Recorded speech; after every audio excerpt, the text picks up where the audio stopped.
the Secretary of Defense has said he would order a hijacked aircraft to be shot down. Are you aware of that statement? Oh. Yes or no, Colonel?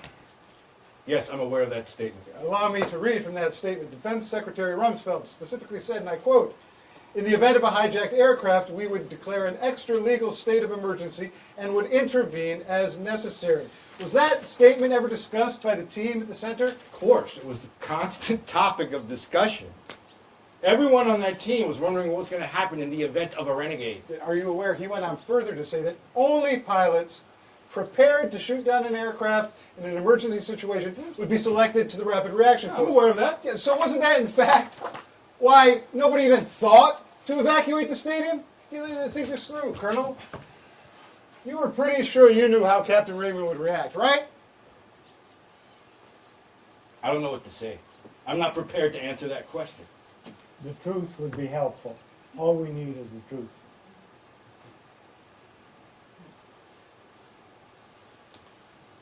I could imagine that my colleagues might have acted precisely as Captain Raymond did. Yes, I too would have shot down the civilian aircraft. There we are. And not evacuating the stadium was kind of a gamble, huh? A gamble with 70,000 lives. A gamble that my client would probably shoot down the aircraft. That is not a fair analysis. I was not gambling. If the stadium had been cleared, evacuated, the imminent risk to 70,000 spectators would no longer exist, right? But evidently, you didn't want to do that. I didn't want to do that? That isn't fair. Come on, Colonel. You were banking on my client shooting down that plane. Yeah, it was a calculated bet. 170 lives lost to 70,000 lives saved. Objection! The witness is not the accused on trial here. Sustained. Please rephrase the question, counsel. Let me try this a different way. Colonel, imagine there was no rapid reaction force. What? I don't understand. Just try to imagine that for a moment. Okay. And all you've got to go on is what the terrorists said over the radio. What would you have done then? I really don't know. You want to know what I think you would have done? I think you would have evacuated the stadium, am I right? No, well, no, I think listen, you don't. I withdraw the question, Colonel. One last question. Was the defendant responsible for evacuating the stadium? Of course not. Stadium was full, 70,000+ spectators as that Delta aircraft approached. Could my client have done anything to change that? No, but... Just answer the question, Colonel. Could Captain Raymond have done anything to evacuate the stadium, yes or no? No. Thank you, Colonel. No further questions. Any further questions? Then you...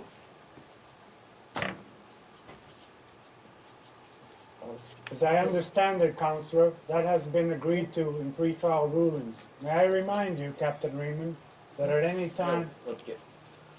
Still have this, counsel. Colonel Brooke, you're excused as a witness. Thank you for your time, Colonel. Excuse me, sirs. Who do I hand off this witness compensation form to? This is supposed to be time off for me. Bring it here.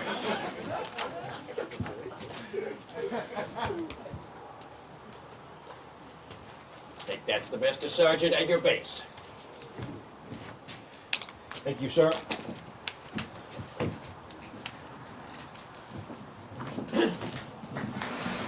Counselor, is your client prepared to give testimony? Against the advice of counsel, he would like to take the stand. I reserve the right to end his testimony if I feel his rights are being violated in any way. As I understand it, Counselor, that has been agreed to in pretrial rulings. May I remind you, Captain Raymond, that at any time you may stop your testimony to privately speak to your counsel. Yes, sir. Very well. Step forward and take the witness chair.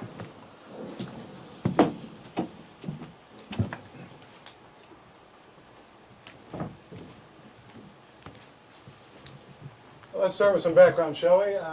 You're the oldest child in your family? Yes. I have a sister who is 3 years younger. What are your parents' professions? My father was also in the Air Force, a staff officer in the press department serving at the Pentagon. My mother owned the bookstore.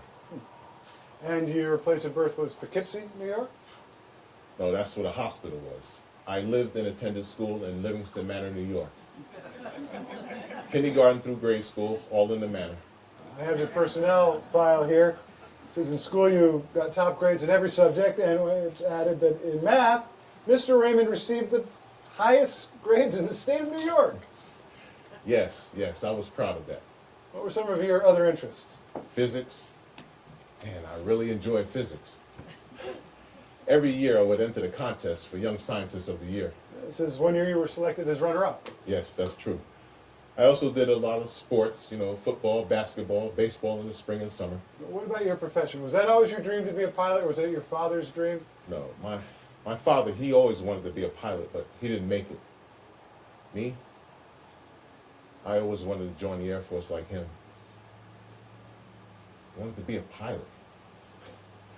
I even had these huge posters of different planes on my bedroom wall. But why? What was it that interested you so much about it? Man, the excitement of it, God, the speed, the precision required. And as soon as you finished high school, you applied for the U.S. Air Force Academy. Yes.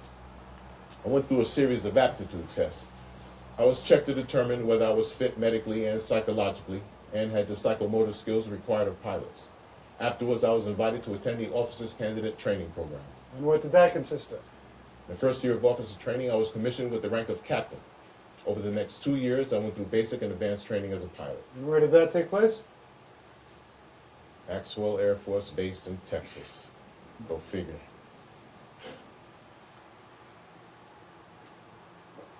What did you learn while you were at that base? Kidding, right? Essentially how to fly. Huh. Okay. Fair enough. Okay? There is a huge amount of simulated training, about 300 flying hours. And once that section of training was completed, I was licensed to fly most military aircraft.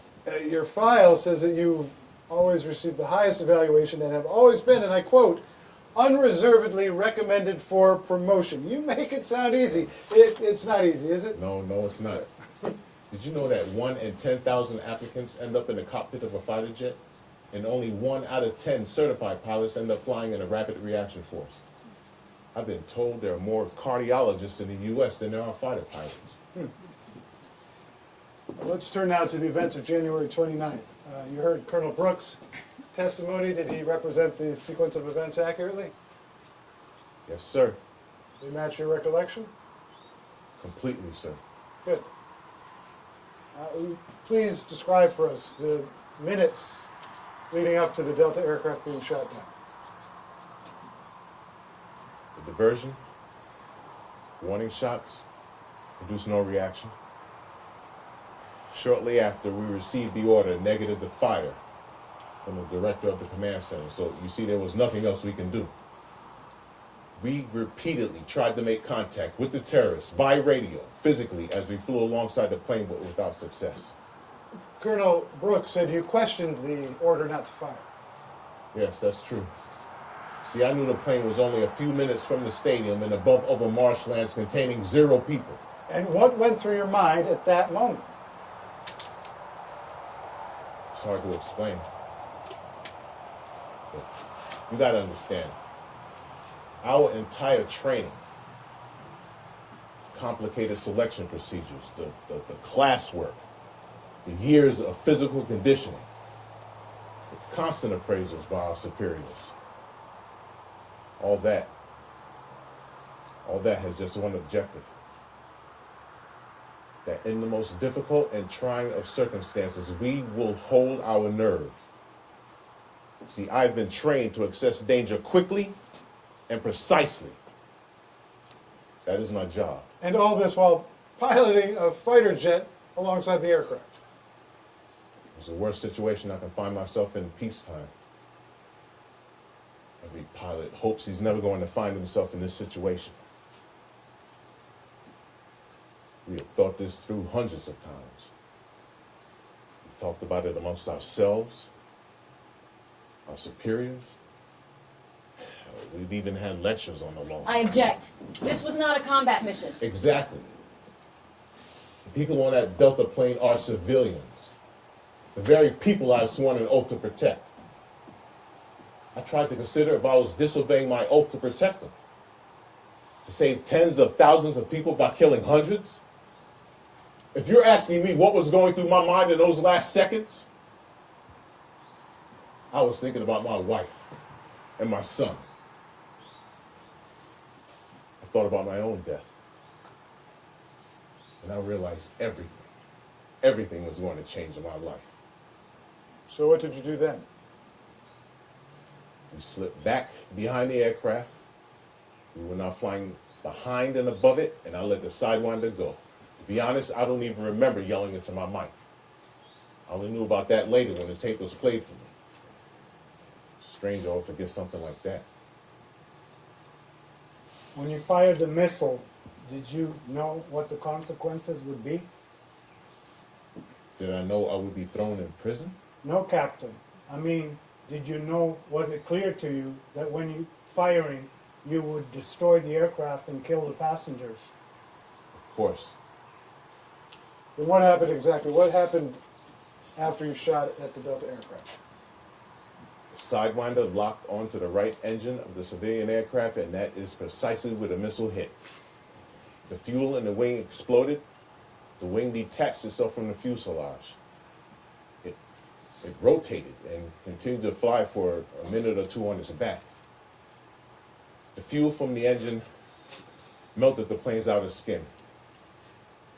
A few of the passengers slipped out through these openings, in bags, luggage, things like that. We could see that the interior of the plane was on fire.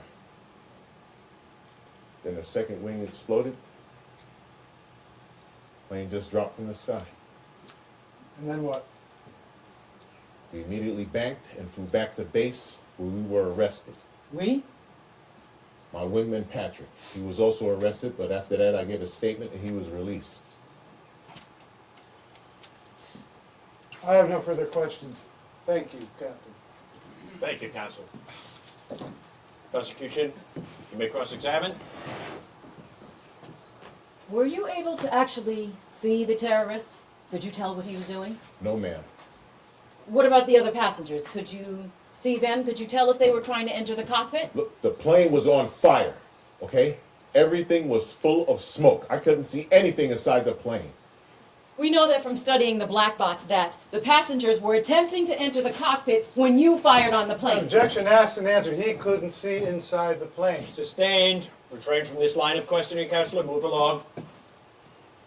So you couldn't see anything, yet you acted against the negative to engage order of your superior. Yes, I did, Why? because I thought it was the right thing to do. I wasn't prepared to let 70,000 people die. I too spent some time studying your personnel file, and I note that during your time in training you took a particular interest in the matters of law. Yes, that's true. I was even asked to give a lecture to young fighter pilots.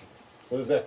In light of this interest, would you be prepared to answer more precisely on your decision to shoot? 1 minute, please. I must interrupt you. We're not permitted to debate matters of law with the defendant. This trial is a special process, is to investigate the facts, and these facts are the sole basis on which we shall all come to a ruling. Your Honor, if I may, not only do I find the prosecutor's question relevant, I find it essential. If we're going to determine the nature of my client's actions, we have to understand his intentions. He didn't take this decision lightly. I think it's relevant to know whether he did consider his legal position. I think this argument has matter. Why the crime was committed becomes relevant. We need to understand the why. It is important that we comprehend what motivated the defendant to break the law. Why did he ignore his orders? We know he did not commit murder to enrich himself or out of some pleasure. Did we have entirely different motives, even ones that we possibly would agree with? I agree with my colleague. Our case today is closely connected to the defendant's idea of what the law expects of him. You may continue this line of questioning. Thank you, Your Honor. Captain Raymond, you are well aware that an order may only be contravened if it is believed to be against the law. Yes, ma'am. Look, I thought the order was wrong. Can you please explain why?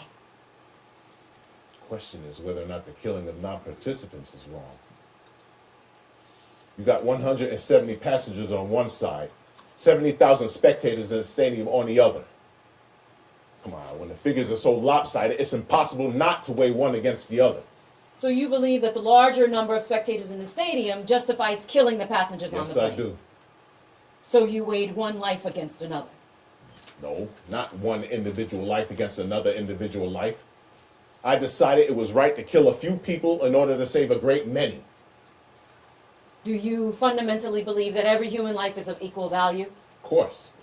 Well, do you believe then that abandoning an individual life may be, protecting an individual life may be abandoned if it means it will save several other lives? Yes. I see. Imagine, if you will, a man is admitted to a hospital with a broken arm. Aside from that, he is in excellent health. In the same hospital, there are 4 patients urgently awaiting organ transplants. It is their only hope. According to you, are these patients allowed to just kill this man and harvest his various organs? Come on, of course not. But why not? After all, several other lives would be saved. Exceptions can be made for large numbers of people. So 4 to 1's not enough. No, definitely not. Well, what about 100 to 1? Or 1,000 to 1 maybe? Where exactly do you draw the line? But I can't say. One would have to decide on a case-by-case basis. Not one, Captain. What you really mean is you. You had the responsibility to decide this case. You put yourself in a godlike position. You alone set the proportion that was required. You decided who died. Captain, you just said that every human life is of equal value. Isn't it therefore impossible to weigh one life against another by a number? The people on that Delta plane had only a few minutes to live anyway. The hijackers was never going to land that plane safely on the ground, as we discovered on 9/11. The terrorists probably didn't even know how to land a jet. That plane would have exploded at the stadium even if I had not fired. They all would have been killed. So it's the length of the life remaining that's the determining factor now, and you alone are setting the time frame. Wouldn't you have preferred to given those passengers time to call their relatives and say goodbye? Objection, Your No, Honor. it's all right. I want to answer. I waited to fire on that plane at the very last moment. But think of our example. Imagine the man in the hospital doesn't just have a few minutes to live. He is mortally ill and only has a few hours to live. Can we therefore just kill this man and harvest his organs? Objection. Look, Your it's Honor. okay. I want to answer this. Look, a few hours is very different than a few minutes. And in your example, the mortally ill patient is completely innocent. As are the passengers. Passengers placed themselves in danger the moment they boarded the aircraft. Look at this world we're living in today. There are so many risks. Every commercial airplane passenger knows they could become the victim of a terrorist. Think of all the security checks they have to go through at the airport. Open your eyes, will you? The threat is obvious to everyone. Do you believe that the passengers gave their consent to being killed just by buying a ticket?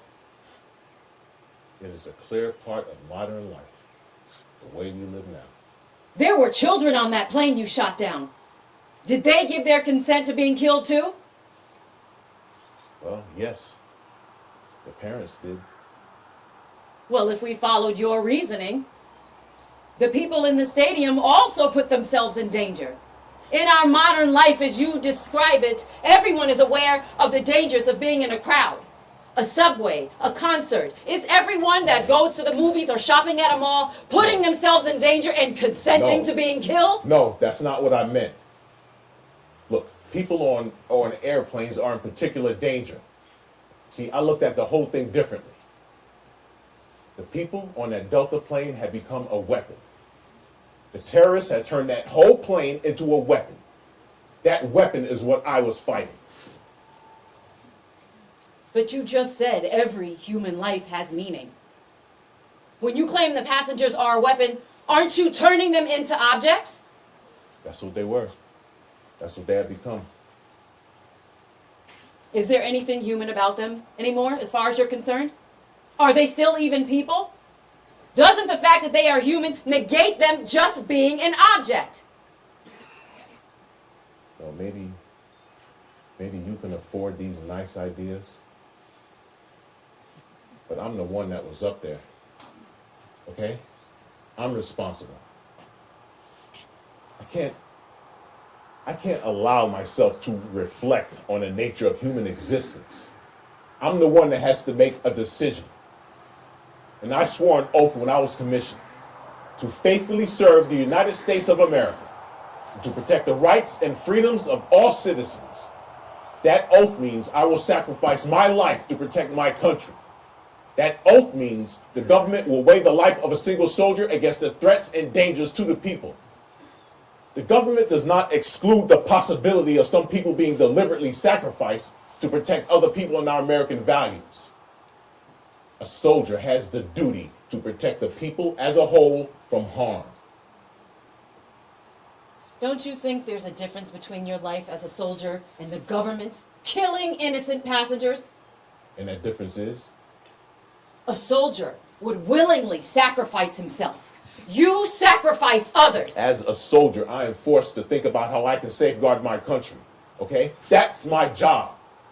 Look, when you're flying up there, the only way that you can win is if you put yourself in your opponent's position. You have to anticipate what he's going to do, counselor. These terrorists, they kill innocent people every day, but you accuse me of killing 170 people, but it was my duty to eliminate that terrorist threat. In this case, I can't put myself between the terrorists and my countrymen. But I can use some of those countrymen to help me protect against a mass killer.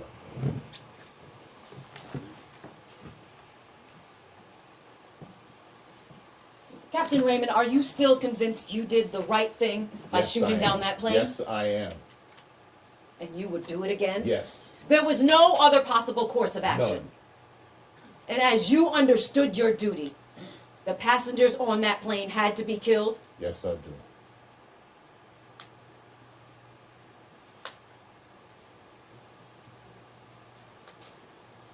One final question, Captain. Would you have shot that plane down if your wife and son were on it? What? Your wife and son. If they were on that plane, would you have killed them Objection, too? Your Honor. Counselor, it is our task with this special proceeding to determine whether the defendant's statements are true proof of intent or whether they are simply excuses. Now, clearly, the prosecution's question is designed to answer that. You may proceed, counsel. I cannot answer that question. Precisely. And why can't you answer that? Because it's a matter of life and death for others, not a question of your personal sworn oath of duty. I have no further questions. Thank you, Counselor. Mr. Nicholson, do you have any more questions for your client? Nothing further, Your Honor. Then you may return to your seat, Captain.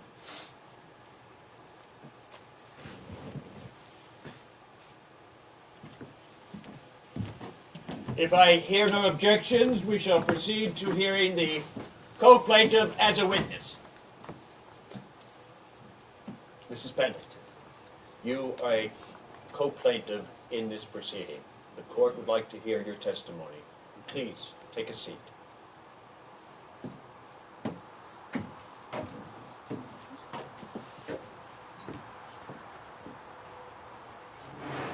Just a few questions for the record. What is your full name? Franny. Frances Maria Pendleton. And where do you live? Weehawken, New Jersey. What is your profession, Mrs. Pendleton? I'm a head nurse at Hoboken University Medical. Are you related to the defendant in any way? No. You may proceed, counsel. Thank you, Your Honor. Mrs. Pendleton, your husband was one of the 170 passengers who died on board Delta Flight 3105. No. No? He didn't die. You killed him. You killed them all. They didn't die. You murdered them. Mrs. Pendleton, we can take a pause at any time that you wish. Fine. Take a moment if you like. I'm fine.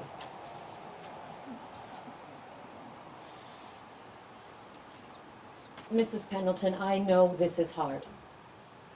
But would you please describe the events of that day? It's important for the record. That morning, my husband called to tell me he was headed back.